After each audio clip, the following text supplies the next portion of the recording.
Hello and welcome to the vlog. My name's Lee, my wife is Katie, and we visited London in March 2025. We travelled from Runcorn Station into Euston and then across to Waterloo where we were staying. We were down in London as Katie had a concert. For those of you that don't know, she is an opera singer and was performing at the Royal Festival Hall. While she was at a rehearsal, I took a walk along the South Bank.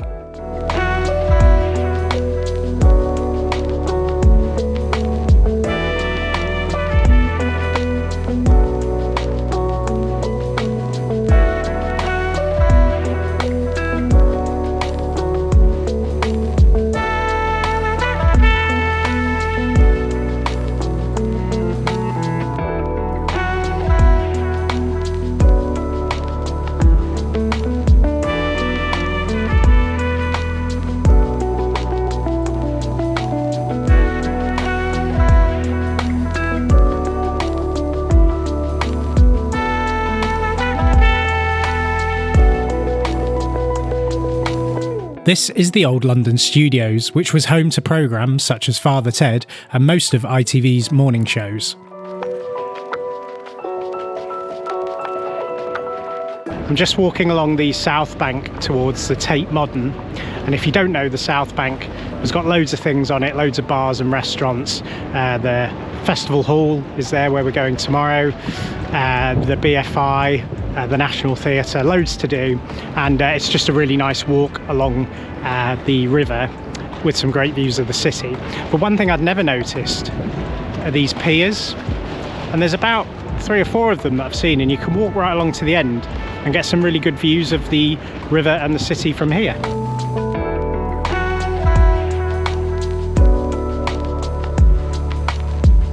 This is a great little pub called the Doggett's Coat and Badge by Blackfriars Bridge. It never seems to be too busy, and it has a really good outdoor space for when the sun's out.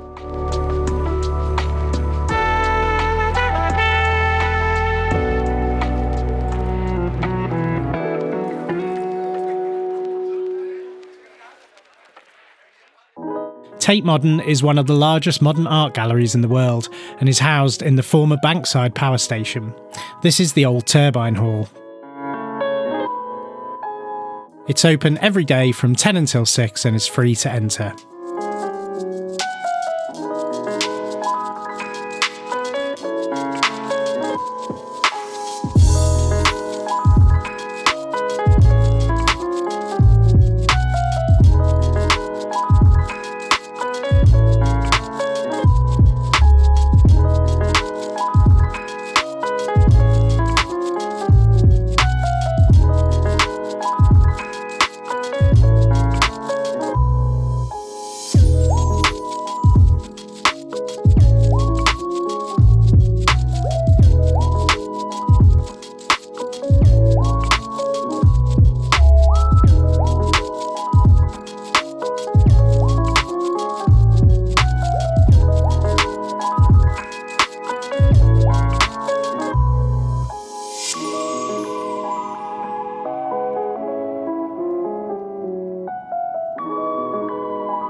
When Katie had finished rehearsing, I travelled over to Oxford Circus and we met up in the Argyle Arms, which is a really stunning Grade 2 listed pub built in the 1800s. We had a stop at Westminster Cathedral, the largest Catholic church in England and Wales. It's free to enter and has a really interesting atmospheric interior.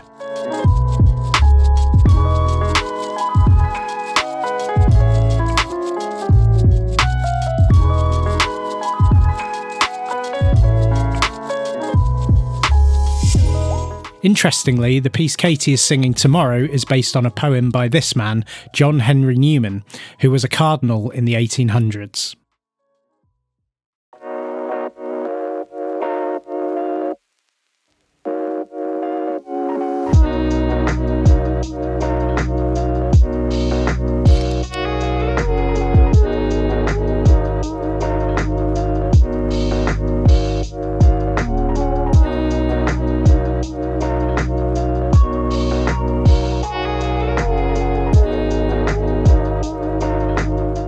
We travelled back over the river for dinner that evening, which was in Brasserie Blanc, a chain of restaurants owned by Raymond Blanc, the renowned French chef.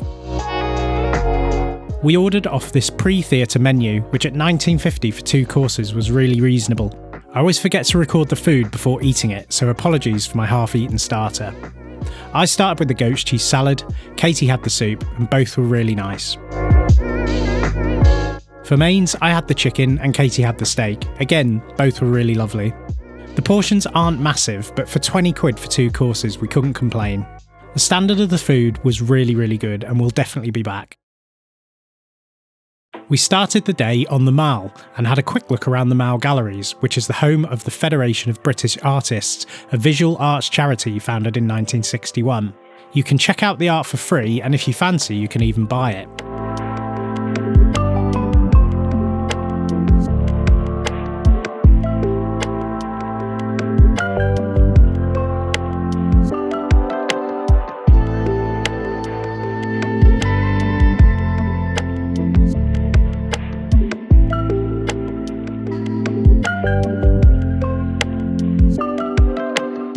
After Katie headed off back to the Royal Festival Hall to prepare for that evening's performance, I visited the National Gallery, located in Trafalgar Square.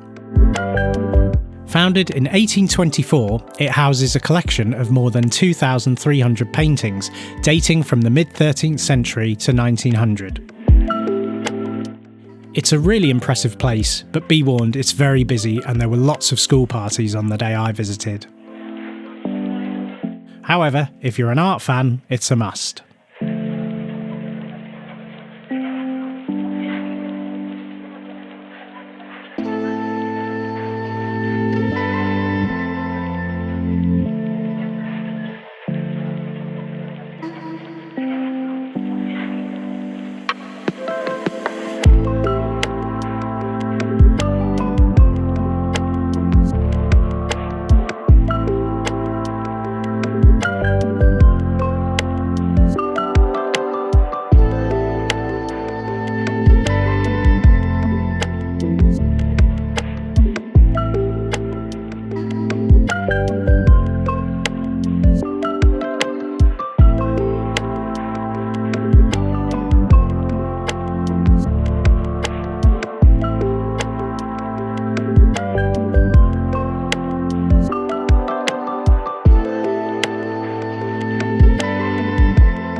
After a couple of hours, I headed into the Portrait Gallery, which is at the back of the National Gallery. I didn't have too long before my lunch reservation, so I had a quick look around. It's quite a size, and I look forward to coming back on another trip for a proper visit.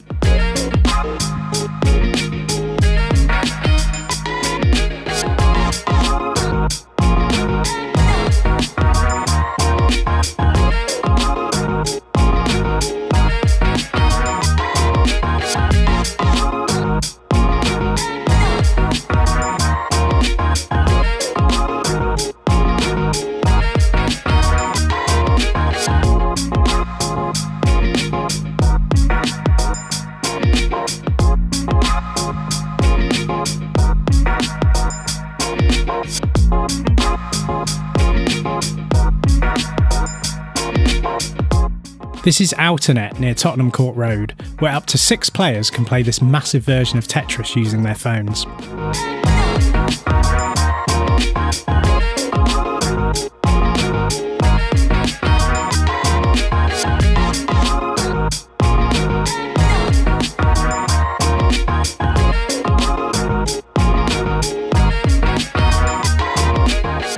St John is somewhat of a foodie legend. Founded in 1994 by Fergus Henderson, it has become a firm favourite with chefs worldwide, including a personal hero of mine, Anthony Bourdain. They hold 1 Michelin star and have a nose-to-tail cooking philosophy. I've wanted to come to this restaurant for many years, and knowing it is not the sort of food Katie would enjoy, I took the opportunity to come here for lunch while she was in rehearsals. The menu changes daily, however almost always has the roast bone marrow and parsley salad on, which I was really looking forward to trying. You scoop out the bone marrow onto sourdough toast, which they make fresh on site, adding the parsley and salt. It could best be described as rich, savoury flavours, the combination of the 4 simple ingredients coming together to make such a unique and delicious dish. For mains, I went for the pigeon and carrots. I don't normally like carrots, but these were really tasty.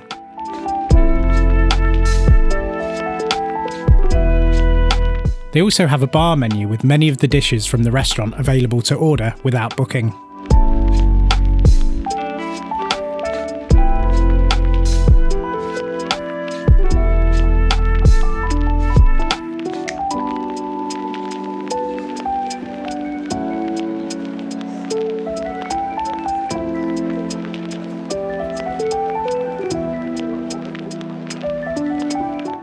So, St. John. What did I think? Was it the best meal I've ever had? No, it wasn't the best meal I've ever had, and I've probably had nicer meals to my preference for cheaper. But did I really enjoy it? Yeah. The overall experience is amazing, and just with the history that place has got and the history Fergus Henderson has got, it was really incredible to do that restaurant. In terms of the price, I think it's pretty reasonable, £70. I would say the main was maybe ever so slightly disappointing for 30 quid. The pigeon was quite tough, but then again, you know, it's all about the flavour, I guess. Would I do it again? Yeah, I probably would, and try something else maybe. The bone marrow was really, really good and really unique. But overall, I had a really nice time. This is MI6, the UK's secret intelligence service. I've always wondered how it's so secret when it's right there on the river for everybody to see. My next stop was Tate Britain. Their collection explores 500 years of British art and houses works from David Hockney and a large collection of Turner, among many more.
A moving highlight was this work, which remembers the Grenfell fire and commemorates Khadija Say, an artist who sadly died in the tragic event.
Here's Katie giving us a glimpse of backstage at the Royal Festival Hall.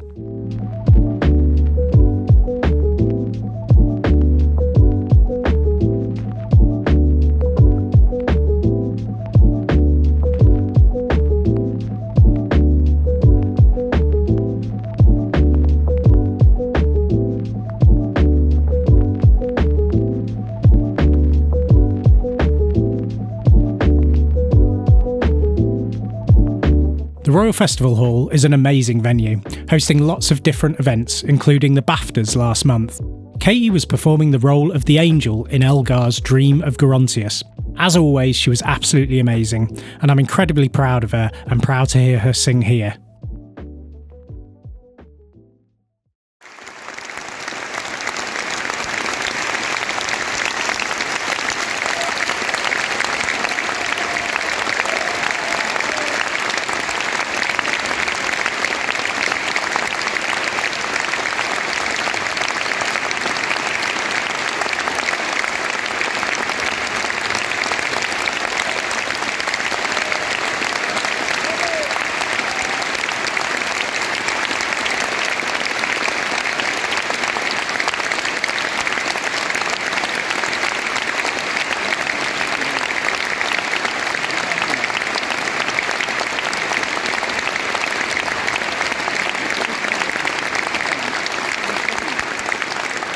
Thanks for watching and see you next time.